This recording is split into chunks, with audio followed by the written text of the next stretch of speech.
This is such a profoundly miraculous, unique form of dissociation. Then there may be reduced, distorted, or unique forms of self-recognition. Another unique occurrence that may arise when dissociation uniquely affects memory processing is that internal experiences might be processed into memory data, but external experiences are not.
My 27th thesis statement is that dissociation is an umbrella term to describe hundreds of unique experiences that may stem from undercoupled neural wiring, independent activity within the neurobiological social engagement system, brain-body dysregulation, or other neurobiological particulars. All of this energetic wiring, though, may be traced back to past moments of unfulfilled attachment needs that directly impacted the style in which the brain-body system became wired and then continued navigating and regulating through unfolding moments of personal experience. When dissociation affects memory processing, a variety of other unique dissociative experiences may ignite. As one of infinite potential examples, an individual might be able to process memories in relation to individual thoughts, feelings, or somatic sensations, but not a full picture of what's happening in relation to a self. So when there's a memory, there's all these different elements. There's this piece, this piece, this piece, this piece, this piece, this piece, this piece, this piece, and then you look back at it and you can see one sense of a memory with all its many elements. But when there's dissociation, all of those elements might not be able to be processed and or connected. Neural data really depends on the content and connectivity, and one or both of those might not be there. Some of the content might not be processed at all if there's dissociation, and what is processed might not have connectivity with one another. So an individual might be able to remember one thought or one feeling or one aspect of sensory data when they try to look back at a memory, but not be able to look back at the entirety of the memory in relation to a sense of self. There's just one thought, one feeling, one piece of sensory data, instead of I am me and I was me and I had that experience, and that experience has all these different elements. Another unique occurrence that may arise when dissociation uniquely affects memory processing is that internal experiences might be processed into memory data, but external experiences are not. This is such a profound profoundly miraculous, unique form of dissociation. There was a time period of my life, as I'm recovering amnesia, all of this is news to me. There was a time period of my life a few years back when I could not create conscious, explicit memories. I couldn't remember autobiographical details. If someone said, "Oh yeah, remember that time I saw you last week?" I wouldn't be able to remember that. And not being able to remember caused a lot of anxiety, and there were other unique forms of dissociation in that process. So it's very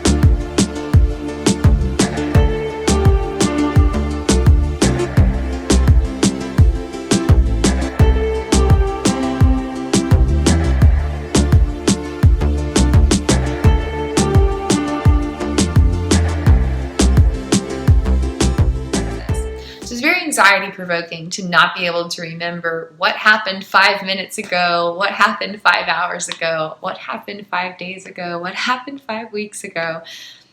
But there was one time in particular where Kristen focused on having an internal experience with her states of consciousness while living with adaptable consciousness condition. And that experience was able to be processed as a memory. So when I look back at this season of my life, there are months and months and months and months and months and months and months of zero autobiographical memories. But there's this one autobiographical memory of an internal experience, which is so profound. And it's beautiful because it shows the power that we have to connect with our parts of consciousness. So I'm excited to share this with you. During this experience, Kristen went to a park. She was on a swing in a park on a beautiful day. Normally, back then, that would not have been processed as an autobiographical memory. Her brain was not instinctively gathering and storing that information in that way. It couldn't take these pieces and be like, you're a person, you're at a park, it's sunny. You now have a new conscious explicit memory, so tomorrow you can look back and say, I was at a park swinging yesterday. That process was not able to instinctively occur at this time due to unique brain-body activity. Kristen sat in this swing and decided to create a fictional experience just to see what would happen, and it turned out really powerful. While sitting on this swing, she looked out into this park and began to visualize each of her states of consciousness or independent inner persons or self aspects independently experiencing roles within this neurobiological social engagement system. She began to visualize each of these states of her being on the grass, engaged in their own individual activities. So Kristen was physically on the swing by herself. But that's not what the memory data says happened in this experience.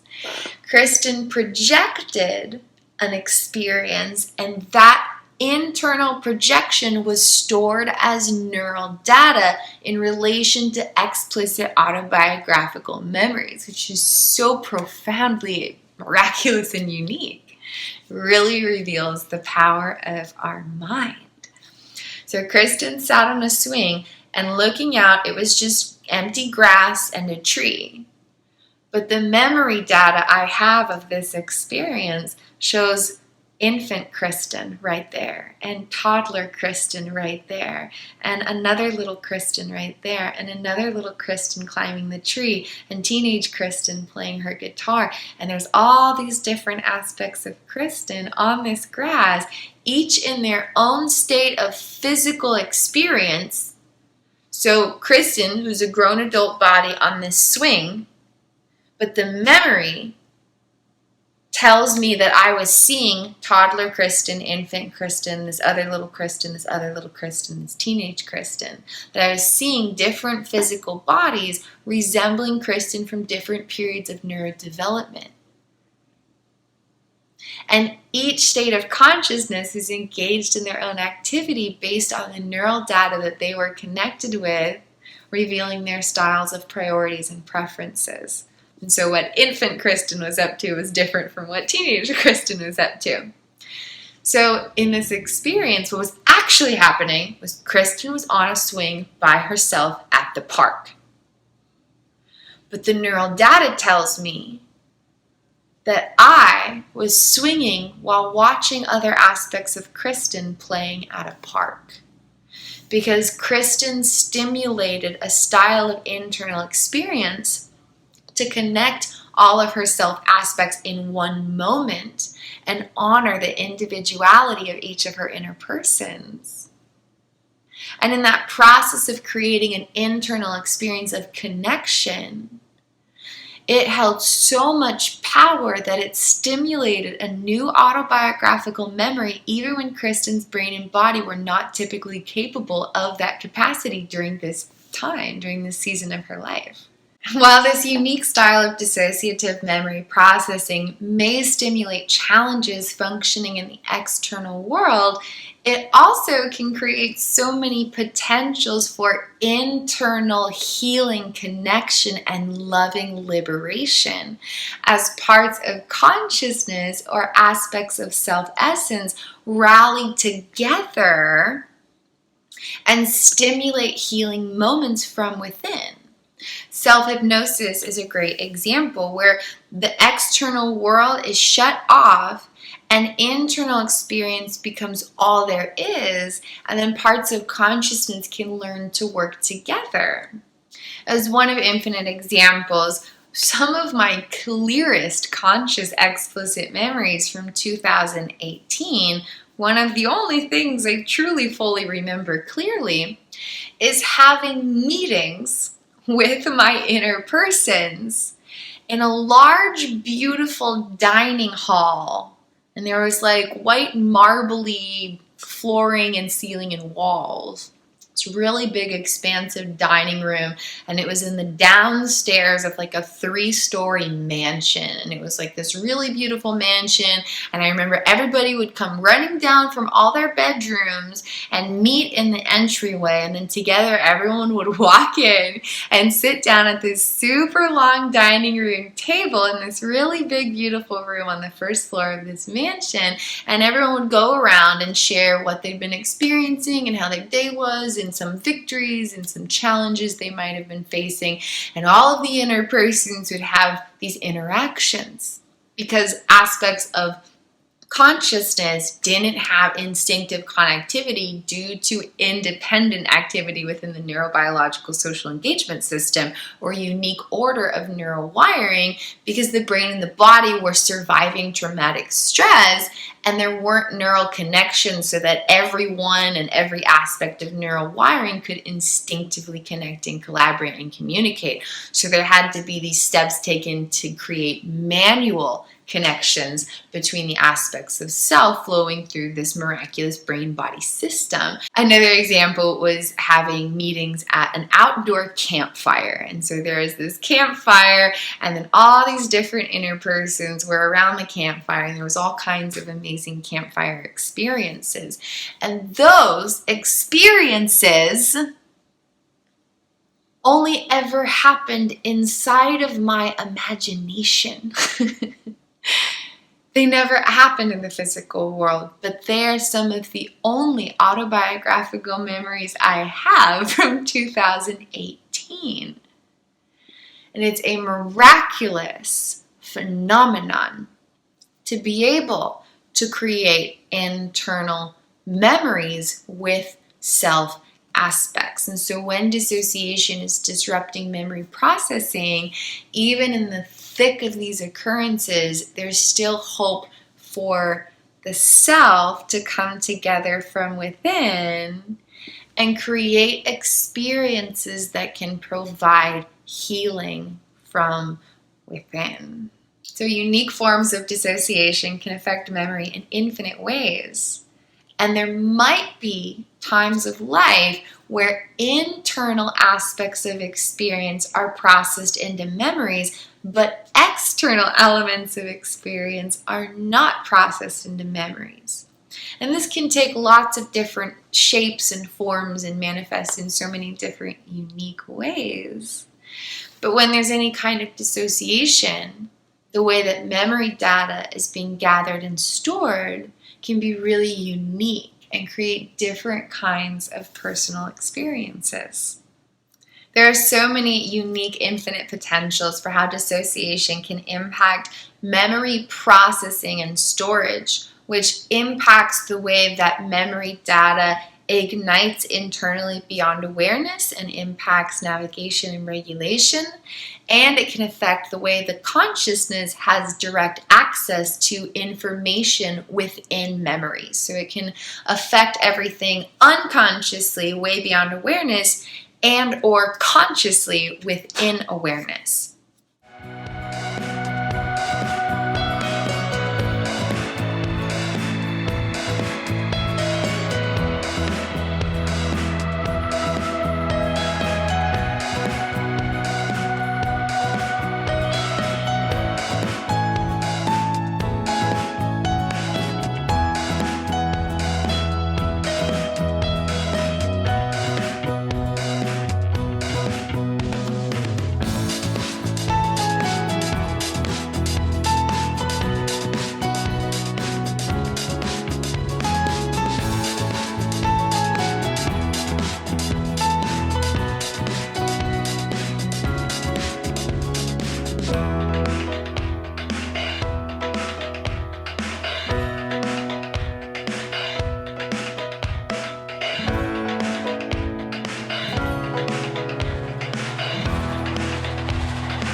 For example, if an individual is experiencing life with a uniquarter, such as adaptable consciousness condition or something similar, then there could be switches between states of neurobiological engagement.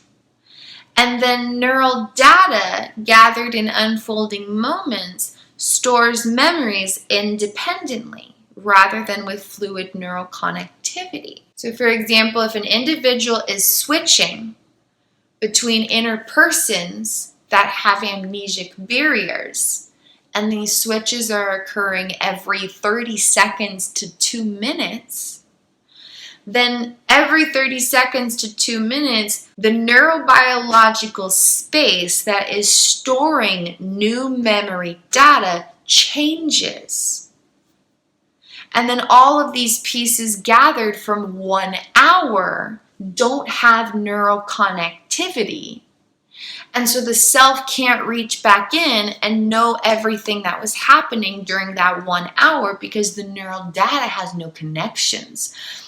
There's this piece of information stored here, this piece of information stored here, because there were switches every 30 seconds to 2 minutes. And with every switch internally, the way that new pieces of experience were stored and processed was in a different space of the neurobiological social engagement system. So now there's basically a lack of neural connectivity within these newly processed memories. And the self cannot fully associate with all aspects of the self and or all aspects of the experience from that hour or that day. Dissociation affects memory processing in so many unique ways that can impact personal experience immediately and or in the long term.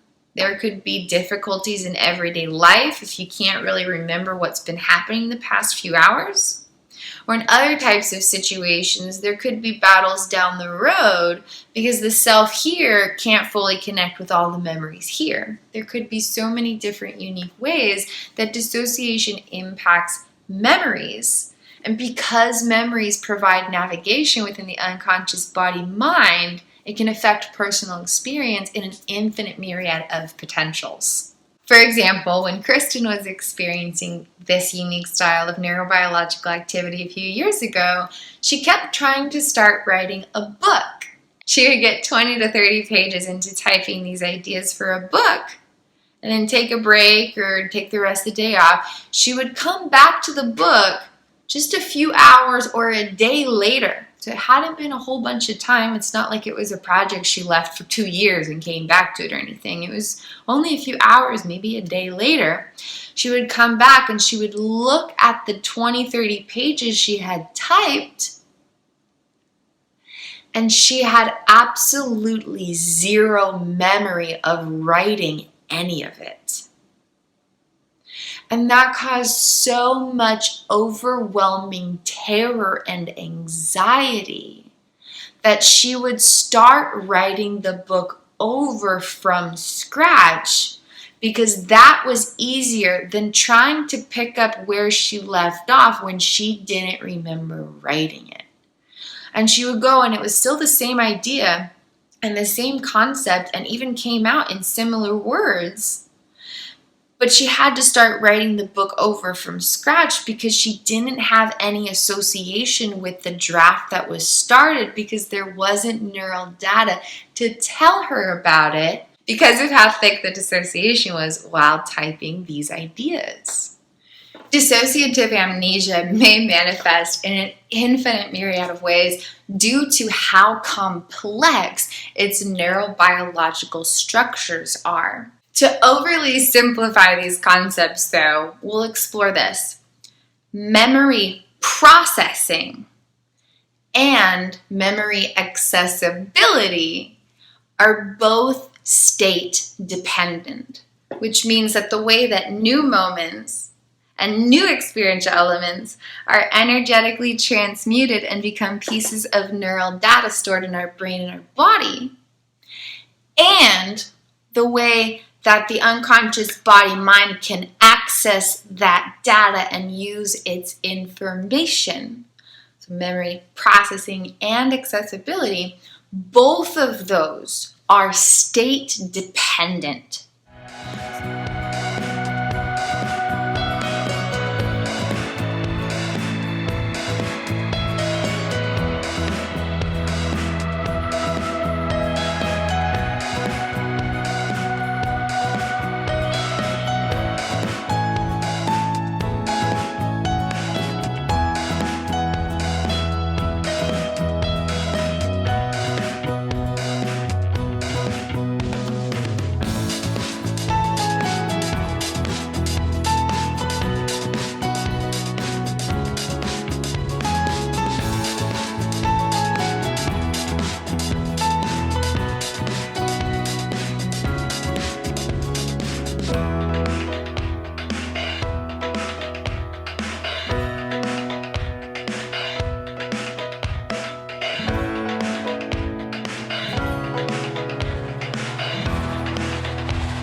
So when there's any type of dissociation, it can impact one or both of these. So for example, present moment dissociation can affect how the unconscious body-mind translates present experiential elements into new pieces of memory data.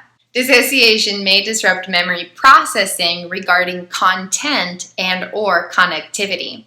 There might be a limited ability to gather content, so some pieces of the now moments might not be able to be collected, and or there might be difficulties with connectivity. So then all the pieces are gathered, but they're not able to be connected in the neural wiring, which affects the way that they can be accessed consciously and unconsciously.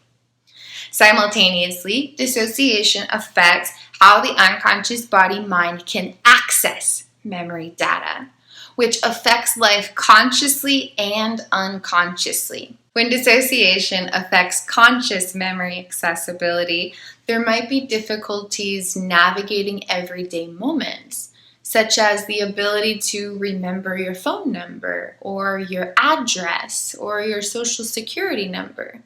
It might be difficult to remember what you were doing 5 minutes ago, or you might not even remember the past 5 years about what happened to lead up to this new now moment. When dissociation affects conscious memory accessibility, it's something that we can notice and be at least somewhat aware of. There might be gaps of information, basically. And this could affect declarative memories like your shopping list. Like maybe you wrote a shopping list down and you're trying to think back to what was on it and you can't remember. Or it might impact autobiographical memories where you don't remember things that you've experienced. And someone's like, oh, remember that one time? And you're like, I have no memory of that whatsoever. And these could be forms of dissociative amnesia, just depending on how it's manifesting and how it impacts experience. Forgetting things here and there is just kind of part of life a lot of the time. But when it's severe and it's chronic and it's affiliated with dissociation, it might be a unique manifestation of dissociative amnesia. So dissociation can affect conscious memory processing where we notice that there's gaps of information that we can get to about our own selves. Dissociation can also affect unconscious memory accessibility though, and this is a little bit trickier to recognize. While we navigate through our lives, our unconscious body-mind is doing most of the stuff for us. The majority of the way we maneuver our lives is based on unconscious memory activations. So think about all of the instinctive things that we do on a daily basis.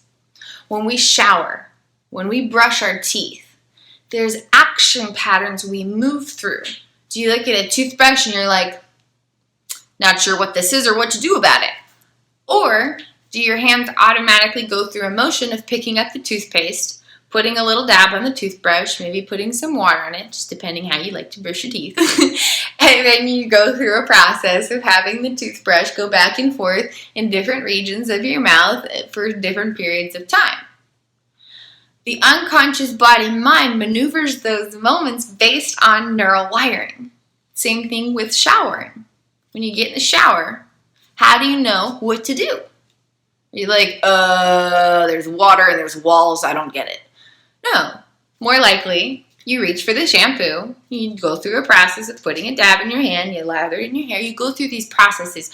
Most of that information comes from the unconscious body-mind, based on implicit memory wiring, carrying all these action patterns. Same thing with emotions and emotional sensations and emotional responses. The way that we instinctively feel about stuff or towards things more often stems from the activation of implicit memories. So when something happens, you're like, oh my God, that's amazing! There was unconscious memory activation contributing to that moment, but you don't know about it. So a lot of the ways that we move through our lives stem from the unconscious body-mind beyond our awareness.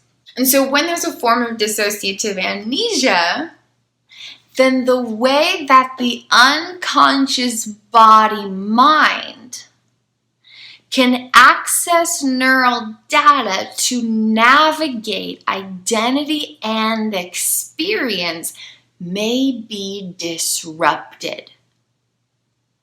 And this is where dissociative amnesia gets super complex and might be tricky to recognize or understand, which is why compassion and loving presence are even more important to share with ourselves and with each other. The unconscious body-mind is going through a lot that we don't know about, and it's important that we create space to show up for ourselves with unconditional love and unconditional presence.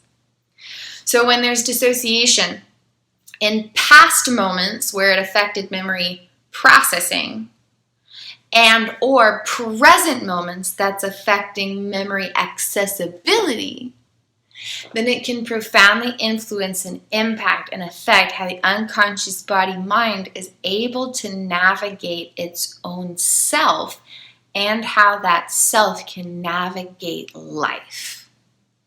It might be exclusively pulling its data from one region without connection to other regions.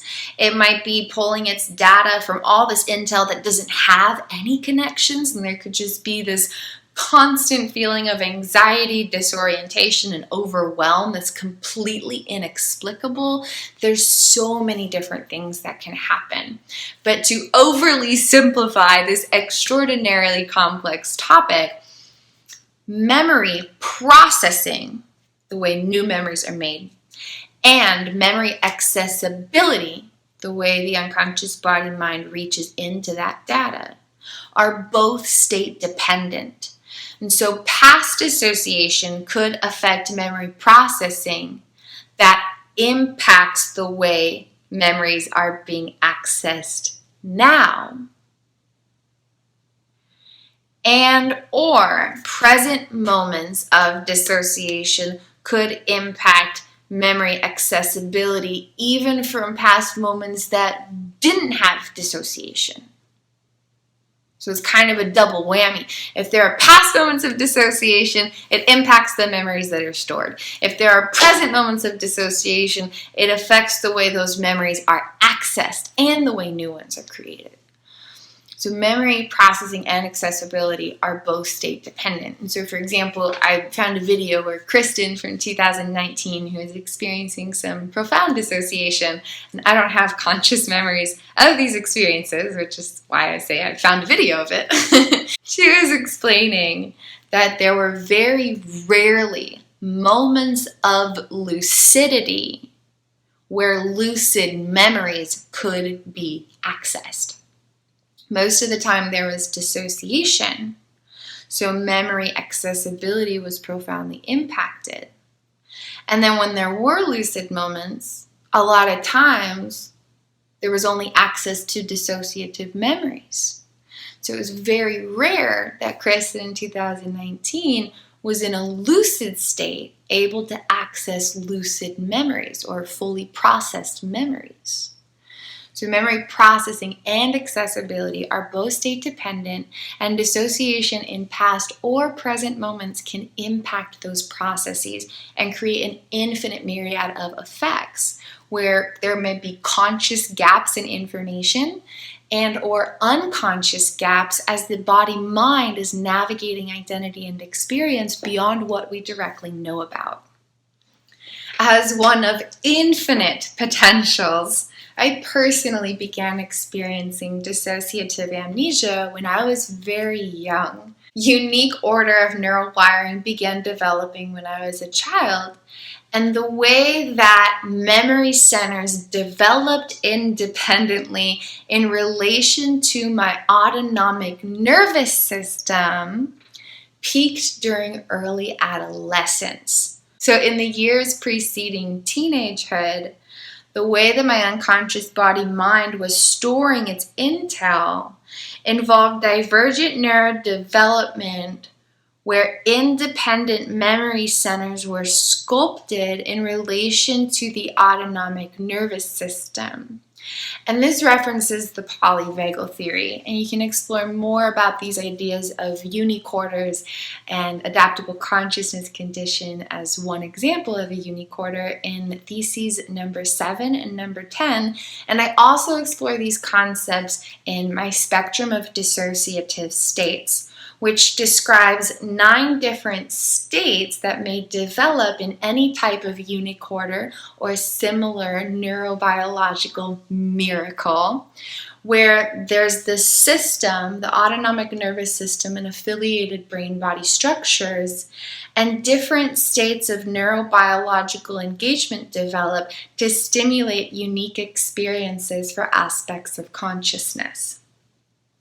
So my dissociative amnesia peaked when I was 14 years old. Suppressed childhood trauma was covertly attempting to surface after it had been impacting my personal experiences for many years, although none of that was known or understood at the time. There are all these challenges, but no idea what was happening to create them. And so after many years of other stuff going on, the dissociative amnesia peaked when I was 14 years old. And then it continued to develop. And during my early 20s, I noticed these amnesic type gaps, but there was no understanding about them at the time. I just knew that I remembered things uniquely. That was kind of all I really understood. I just knew that I remembered things differently than the way other people remembered stuff. And that's all I knew. That's all I knew. I didn't know anything else. I never thought I would be exploring neuroscience, that's for sure. And so I was experiencing unique manifestations of dissociative amnesia throughout my whole life, but I didn't know about it. And it wasn't something that was commonly talked about, so there just wasn't really an understanding of it at the time. As I experienced further traumas during my adulthood years, the amnesia intensified. And I now recognize that there was a lot of contributing factors to it. Nervous system dysregulation, especially in my autonomic and central nervous systems. Cranial nerve dysfunction even contributed to the development of my dissociative amnesia. Brain hemispheric imbalance was another key contributor. Chronic stress responses was another big one, where there were implicit neural projections from traumatic experiences. And that was causing nervous system dysregulation and all this other stuff, my prefrontal cortex shutting down, so then new experiences weren't being processed, and the way my unconscious body-mind was accessing past data was all in this dissociative traumatic stress way, and with every time memories are activated, they're being reprogrammed. So chronic dissociative trauma, stress, all this stuff was just causing all of my neural wiring to be even more disrupted in its storage than it already was. And then eventually reached a point where I couldn't develop new memories at all.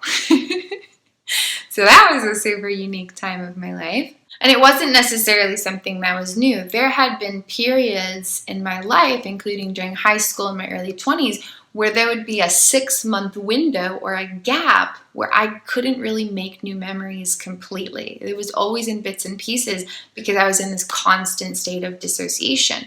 Basically, these 6-month periods of dissociative blackouts. And so during that time, memories weren't being processed in a traditional fashion.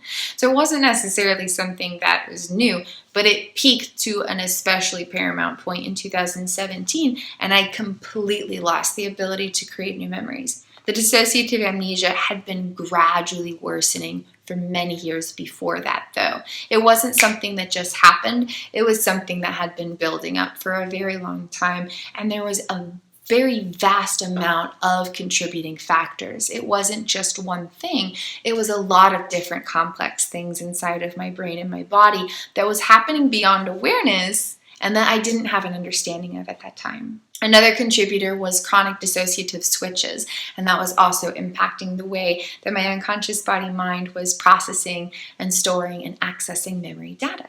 The epic tale of dissociative amnesia, though, only gets more interesting. Are you guys ready? The best is yet to come. storytelling time. After 3 years of intensive inner work, I'd finally broken down all the amnesic barriers between my states of consciousness while living with adaptable consciousness condition. After 3 years of daily inner work, all of my different aspects of consciousness finally had an ability to talk to one another.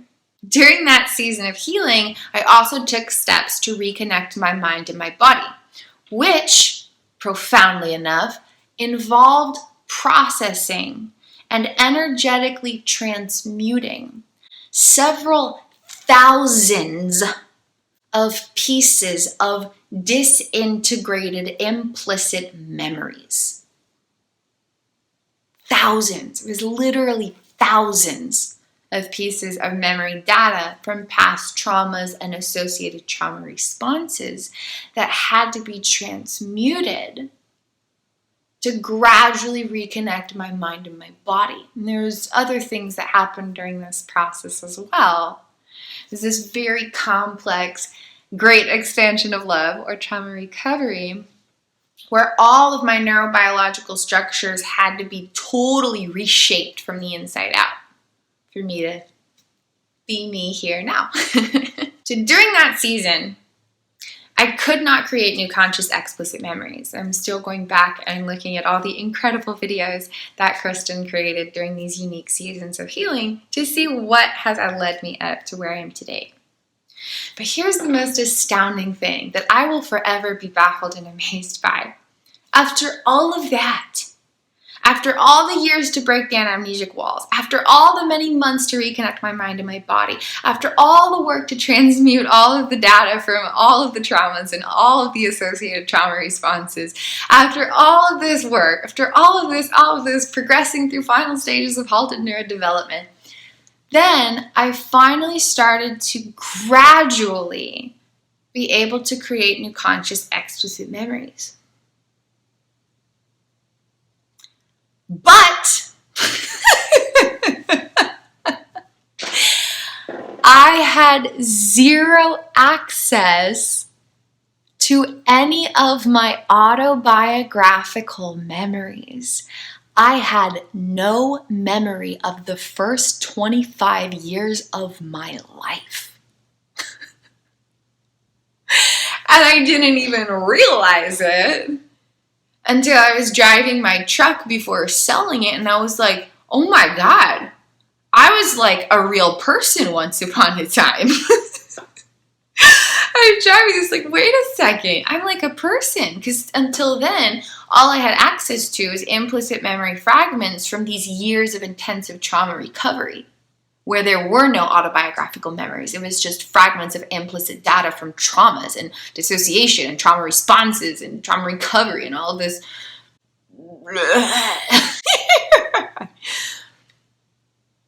And so we reached a point towards the end of 2020 where I recognized that I didn't have access to any of my memories from actually being a human being.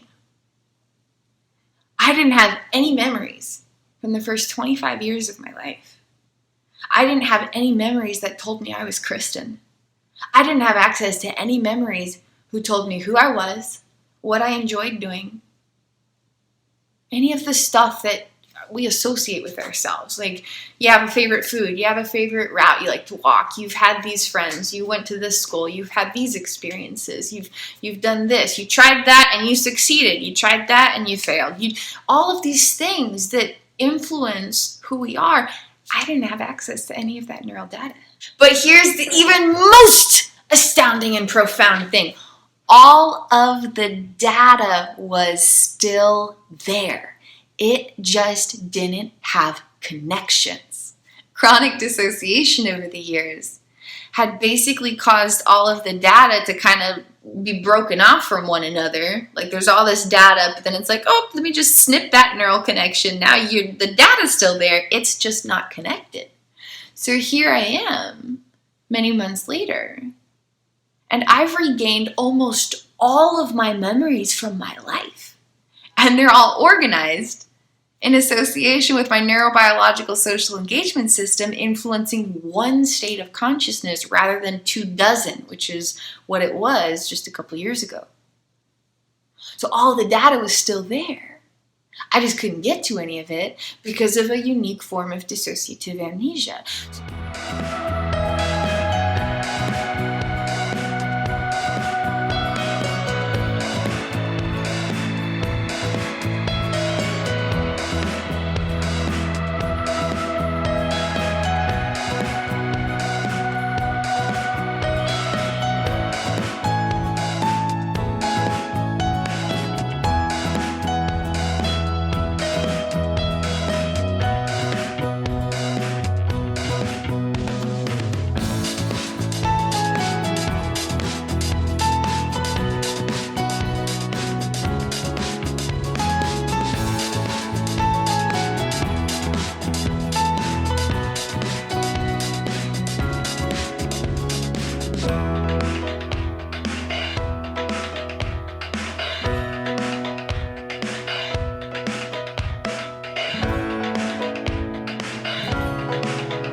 So this can manifest in literally an infinite myriad of ways. From not being able to remember your entire life, to not being able to create new memories, not being able to remember what you were doing 5 minutes ago. There's so many different ways that this can be impacted. Not being able to unload a dishwasher because you can't get to the neural data navigating step-by-step stuff. There's infinite ways that dissociative amnesia may manifest. But the important thing is to explore the neurobiological structures beneath the surface so that consciousness has more power to understand itself and to embody its infinite power to transmute any struggles that may arise. Because there's nothing like wrong or bad with dissociative amnesia. It's kind of just a thing. It's kind of just a thing that some people might experience. It's really about how is it impacting you? And if it's disrupting life, then how can consciousness help to reduce those challenges? We never describe things as good or bad or this or that. They simply are what they are. And we take steps to embody our power to amplify the quality of our lives. That's really the intention here. So dissociative amnesia can manifest in so many ways, but it's important to explore the neurobiological structures of memories and how they develop and how they're accessed and how that impacts consciousness, so that consciousness has more power within any type of unique dissociative experience, including those affected by unique dissociative memory processing. Dissociation can also affect abilities for instinctive self-recognition.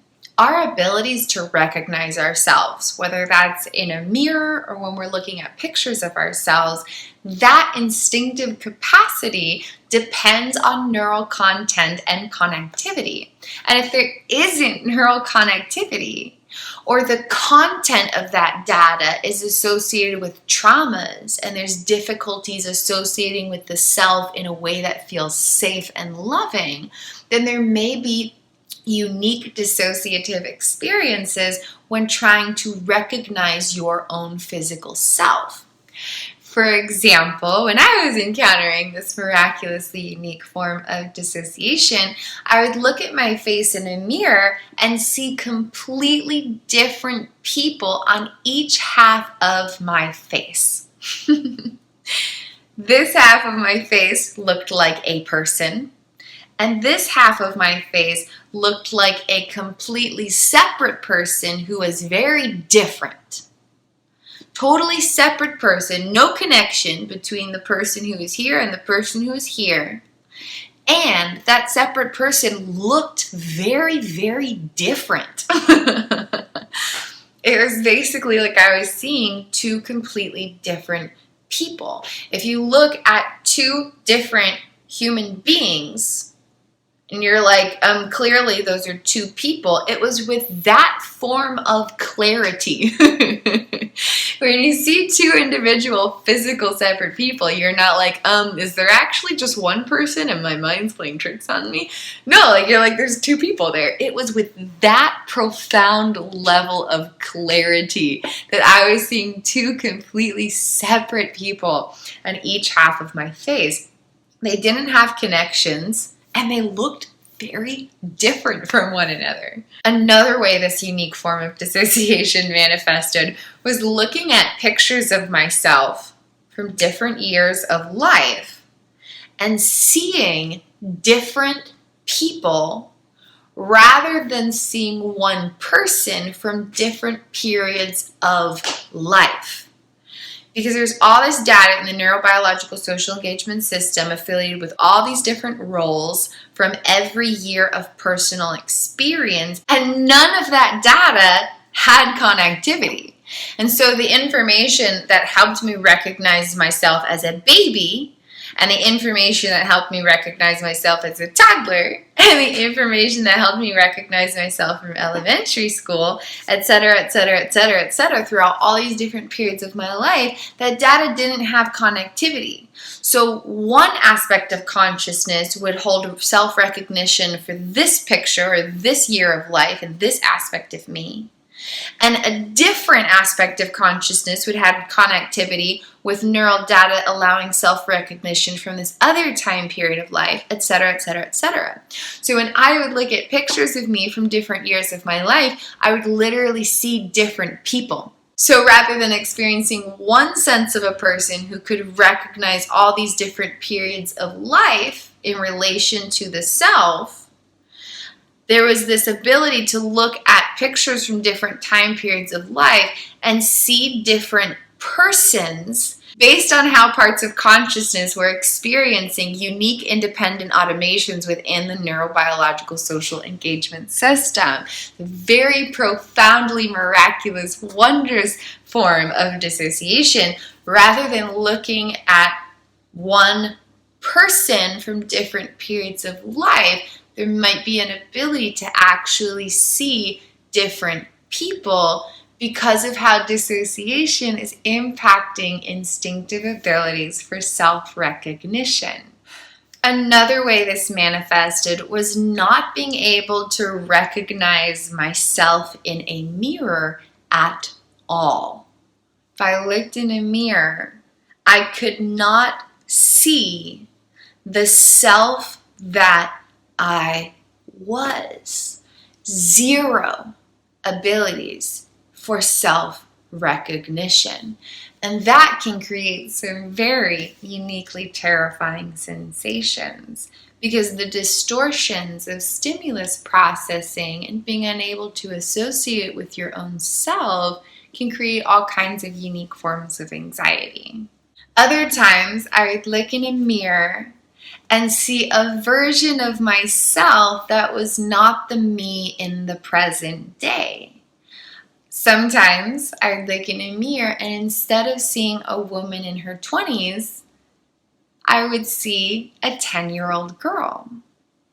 The way that we instinctively experience self-recognition directly depends on automated styles of neural activations as memories provide navigation regarding self and life through covert hidden realities of the unconscious body-mind.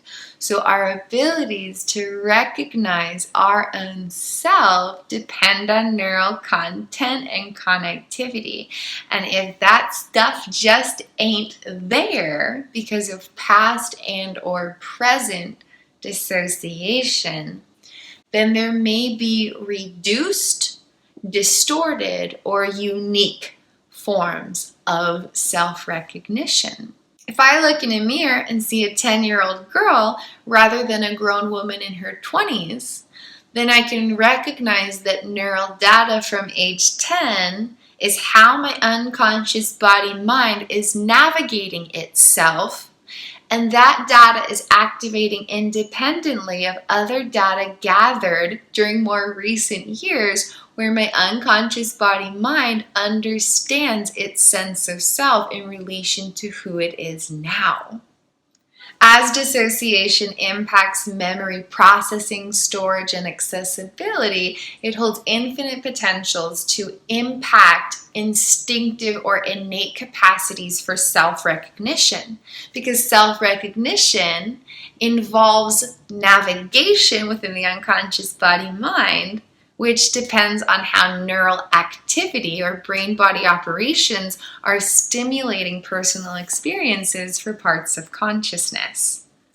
As dissociation affects memory, storage, processing, and accessibility, it can impact personal experiences in a wide variety of ways. Undercoupled implicit procedural memory data can affect abilities to navigate everyday moments.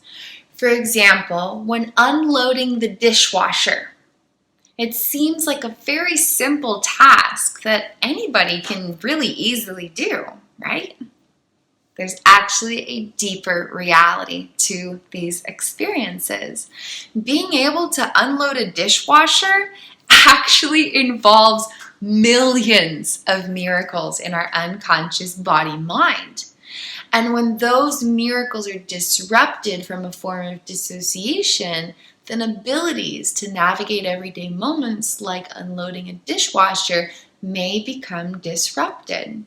When unloading a dishwasher, neural data explains what the different kinds of dishes are and where those dishes go and how those dishes go in that place. For example, silverware might go in a drawer organized in a certain way. While these bowls go here, this kind of bowl goes over there. Those cups go there. Glass and plastic cups are separate. Plastic and aluminum bowls go differently. Mixing bowls are different from the cereal bowls. So there's all this different information about different kinds of dishes, where they go and how they go there. How plates and bowls and cups and silverware organized in drawers might be different from one another. Maybe certain things get stacked and other things don't. Maybe when you put cups away, there's short shelves, so you put one cup in at a time, whereas the bowls you stack up, and maybe you stack the bowls 5 bowls high, maybe you stack them 10 bowls high because it's a deep drawer. And then there's cupboards there, and there's drawers there, and there's cupboards there. So there's all these different pieces of information. And our ability to navigate that depends on neural content and connectivity. And if there isn't access to that data automatically, then the brain and the body won't know how to help consciousness navigate those unfoldings. So an individual might open up a dishwasher and pick up a bowl and just be like, I don't know what's next. Because neural data isn't there to explain this bowl stacks with those bowls and they go there. Because neural data provides navigation within our unfolding elements of experience, and if there's past and or present dissociation, then that memory data might not have connections to effectively navigate unfoldings. Someone might open a dishwasher and just attempting to unload the dishes could cause a severe stress response because the self cannot access neural data to effectively navigate the unfoldings. And that's so anxiety-provoking to experience. Imagine opening up a dishwasher and you pick up a bowl and you don't know what it is, what to do about it, and you might not even know who you are, who the self is that's holding a bowl. Dissociation can create all kinds of unique experiences, and when it impacts memory, processing, storage, and or accessibility, then the way that the self navigates unfolding realities is profoundly impacted and can result in all kinds of unique dissociative experiences that may ignite stress responses, anxiety, or other unpleasant sensations. When dissociation results in undercoupled memory data, the neural wiring might not be able to effectively help the self navigate through life. And this could impact everyday moments like unloading a dishwasher and or bigger life scenarios such as an employment situation.